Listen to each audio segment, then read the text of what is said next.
celebrating the power of possibility. I'm Susana Navarro, and I believe anything is possible.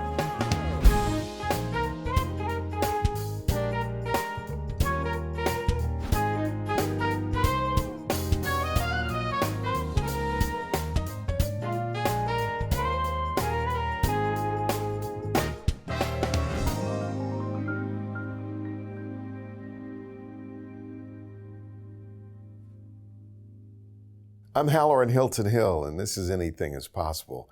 Great stories about great people whose lives prove that anything is possible.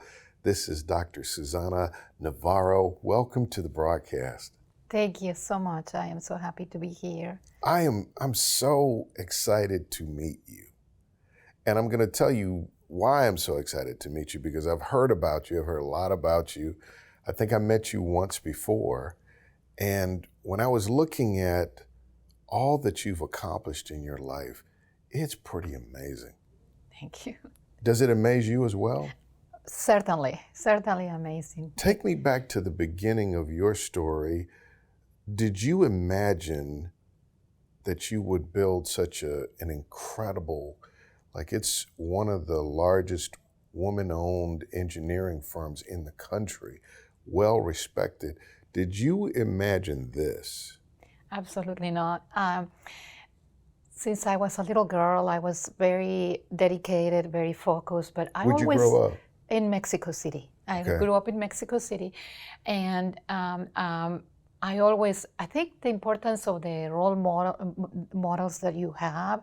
My mom is an engineer, and she is a professor, so I thought I would be a professor. Right. Never imagined, if you had told little Susana, many years ago, you are going to own a business and you're going to grow it, I would have said, you're talking about somebody else, completely different, because I probably do some technical work, but I didn't have that background, or I didn't know anybody that had a business that would have been a role model in that area. So coming to the U.S., our country has so many opportunities for anybody to excel at anything if they work hard. If they want to. Yes, if they want to do it. If they work hard. You said as a little girl, though, you were very focused. You remember being focused as a child.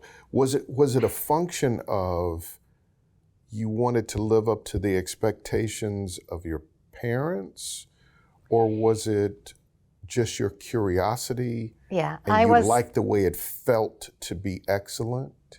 Yeah, I was, I guess, born that way. Do you have siblings, by the way? Yes, I do. Okay. I do. I knew I was different because I was studying all the time. My friends and my brothers and sisters were playing outside. I wanted to read. I wanted to study. I knew I was different. But I enjoy doing that, and I just stayed true to what I wanted to do. So you stayed with it. So walk me through your early education. So I went to Catholic school in Mexico City, and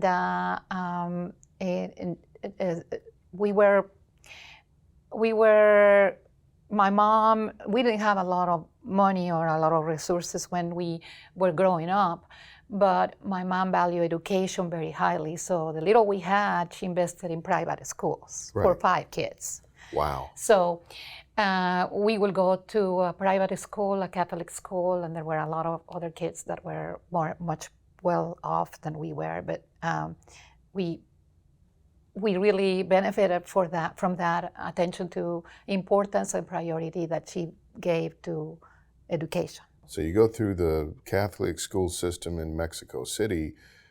When did you come to the United States? And how much of your education was in Mexico? All the way to, I finished my BS in Mexico City. And as you were doing all of your early education, was it bilingual? No. Okay, so 100% Spanish. Yeah, so 100%. Yeah. So this is really interesting, right? Yeah. So continue. So I did my BS in Mexico City in engineering physics, and then at that time, Why engineering, and why your mother was a chemical engineer. chemical engineer, but why did you choose engineering physics? I just like so many subjects. I like all kinds of engineering. I like physics. I like even philosophy. I like just about every subject. And I felt like engineering physics will give me science and will give me engineering. It was more broad. Are you a very curious person? Yeah. And you seem like you love learning. I do. To this day, right? To this day, yeah. Yeah. All right. So you finish your BS in engineering physics. Yes. Right. And then you make the decision to come to the U.S.? When I was doing my BS, I decided I needed to learn English and come to the U.S. because I wanted to do a Ph.D. in nuclear engineering at that point, I decided. I'm just imagining the language leap, because it's just the nuances of language are huge, but then language on top of a PhD. So I work, after I finished my BS, I worked for 2 years to study English and to study for all the exams to get into the PhD, the master's and PhD programs in the U.S. And yeah, it was hard. When I came to the U.S., I didn't have so much trouble understanding the classes in English, but as soon as I step outside of the classroom and somebody would just talk colloquial, I would have no clue what they were saying. Because there's so much nuance. There's so, as I know, I don't know any, I studied German, I want to learn Spanish, but the nuances, that's where the magic is. And so I would imagine that was both challenging and interesting. And interesting, yeah. Possibility powered by Covenant Health, Home Federal, and the Knoxville News Sentinel. Now you can listen while you're on the go with Anything is Possible, the podcast.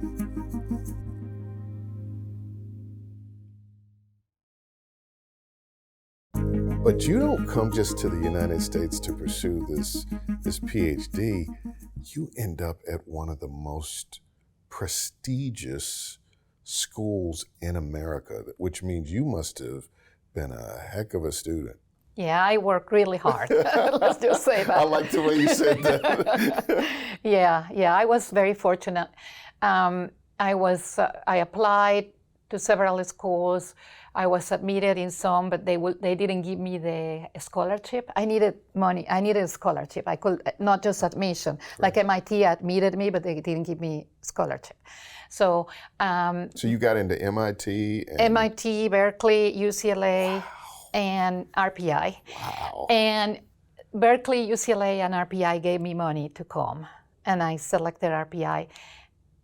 Upstate New York with the winters from Mexico City, I don't know. Some days I wonder, why did I do that? But I love RPI. So, it was a very good experience and a very good opportunity to be in one of the top programs in the country. So you finished a PhD in engineering. What type of engineering? Nuclear engineering.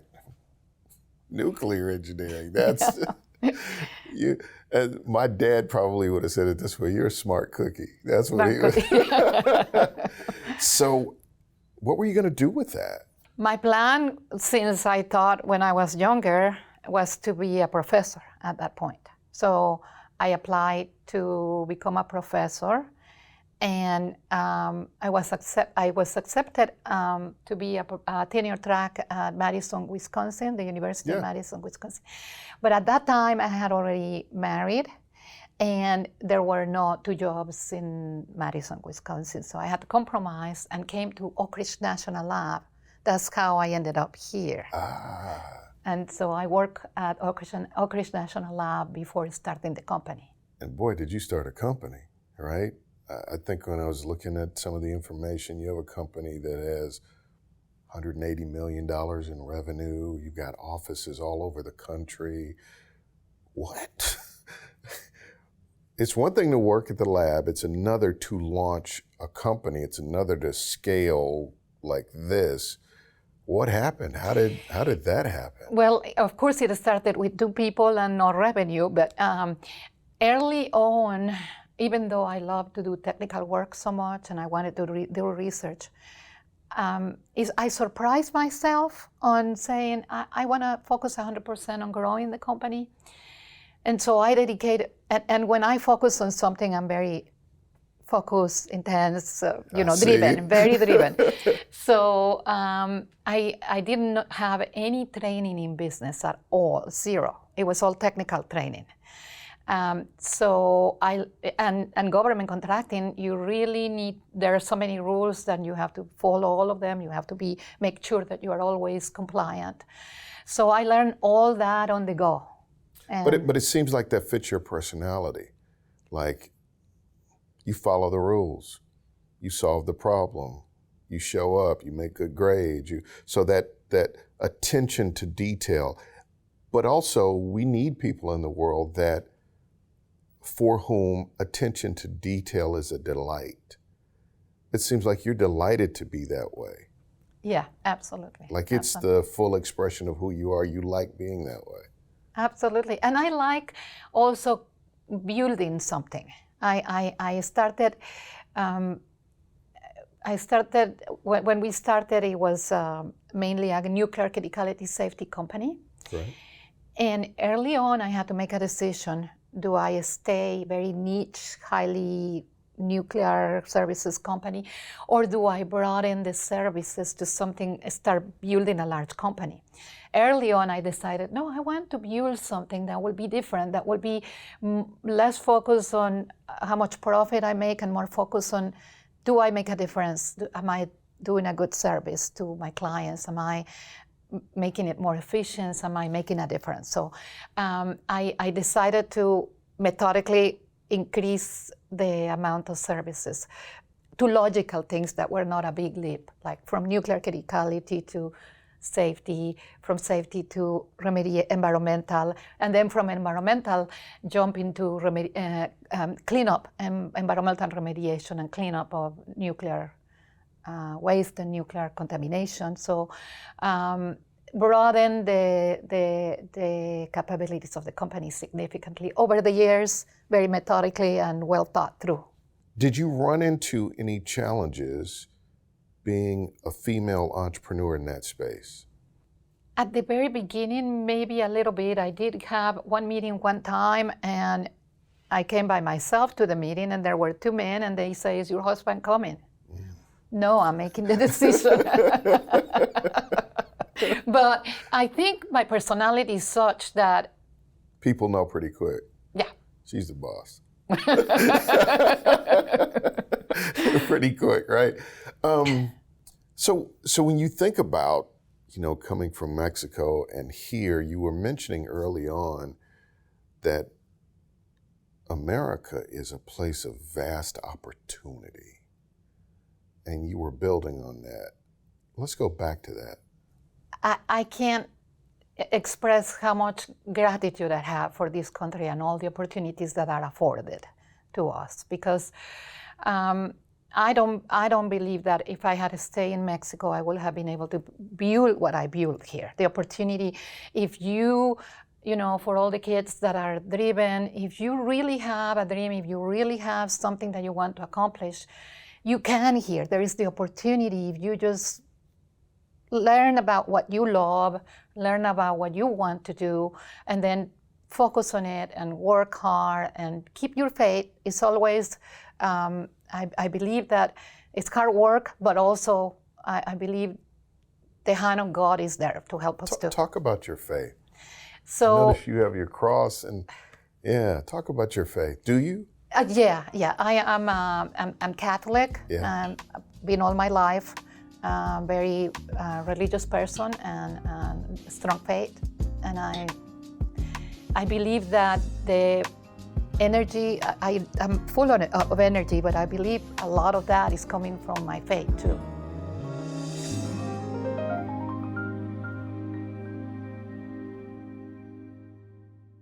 Now, take us with you with Anything is Possible, the podcast.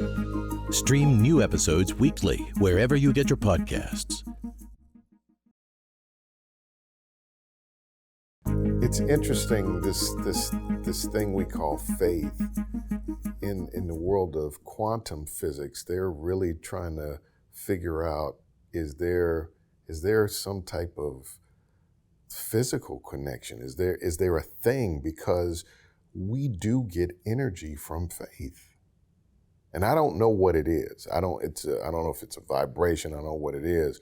But when people do have some type of essential faith, it creates a resilience and a fuel. At least that's what my experience has been, because I can't imagine me without faith. No, I can't either. What about your family? Do you have family? Yes. My mom, I have 2 brothers and 2 sisters,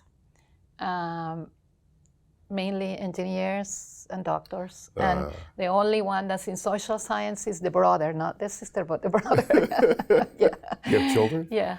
So I have 2. My daughter is 19 and she goes to UT in the business school. Is she coming to work in the company? She says she wants to be a pilot. So she's already getting her license, her pilot license. So that's what she wants to do.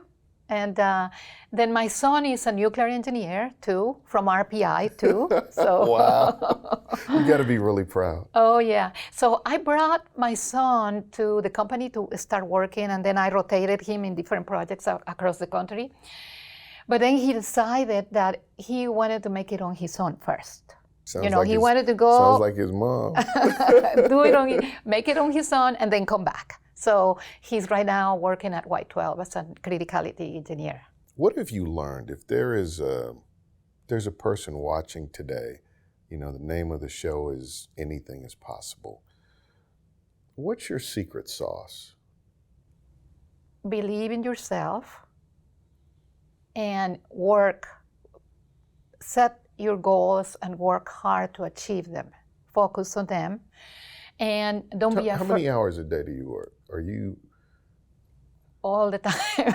Really? Yeah. Even sometimes, it depends on the situation. Sometimes I get up at 3 o'clock thinking about something and write it down and then go back to sleep. But you have to work hard, but also you need to be smart about it on what you spend your time on. Right. You don't want to be like a squirrel just following the light, whatever. Right. Focus your energy on what's going to let you achieve your goals. That's good. Don't be afraid of trying new things, even things you didn't think you could do. Give me an example of something you were afraid of that you decided, I need to do this. Exactly. Starting the business when I thought I will do research on a little cube or in a little office myself all the time, going out there and saying, well, I'll try to see what it is to run a business. That leap, that getting out of your comfort zone and trying it, it takes a lot to do that. But once you do it, you may surprise yourself about how much you like it. And I did surprise myself. Do you have any? What I've found is, if you work really hard, you can get burned out. So you got to balance your life with things that give you energy. Do you have other hobbies or passions? A lot. So I like, when I'm very stressed, I like go hiking. Love it. In fact, 2 months ago, I was just at the Kilimanjaro, taking a lot of stress out. Wow. The Kilimanjaro, climbing it. So hiking, and this is a perfect area for doing that. Right. I love doing that. It connects you with nature and at the same time releases all the stress that you have. So, but I also I'm a different kind of engineer. I love art, music. Do you play an instrument? No, I don't play any instruments. What kind of art, what kind of music? Are you a collector? I love I'm a collector of paintings, yes. Do you have a favorite? My collection is Latin artists and Impressionists and Post-Impressionists. French Impressionists and Post-Impressionists. And you primarily oils. Oils. So a little bit of watercolors, but mainly you like to see the texture on the canvas and all of colors. The colors. Yeah. Yeah, so I belong to the collector circle here in the Knoxville Museum of Art. So I love art. I love music. So I like Broadway shows in here in Knoxville all the time. I'm there. So. I think, you know, as I've listened to your story really is a story of possibility, but you've got this drive. Do you ever thank God that you have that drive, that desire? It's impressive. Thank you. I will say I'm passionate about what I do, and then I imagine, I could do this. I could do this partnership. We're just starting a nuclear partnership with some partners, and I start imagining all the possibilities, and I get passionate about it. So right now I'm in the middle of forming other nuclear partnerships with different companies, and it's just, I get passionate about it and I enjoy it, and it's contagious, I guess, sometimes. You know, that's a really good insight to end on. I think people with hope and optimism are really special, because most people take the counsel of their fears. They imagine what could go wrong, and they're trying to hedge against that. But I think people who change the world imagine the possibilities. They're gonna go, what if we did this? Or what if we did that? But this will connect with that. And sometimes having overcome a number of things, it really does give you an education and possibility, because you can look at your own timeline, your own track record, and go, well, I remember I was scared here and we got that, and I remember this and we did that. So thank you for being a possibility person. You are truly inspiring. Thank you so much. Thank you for the opportunity. I really appreciate it. You are proof positive that anything is possible. Thank you.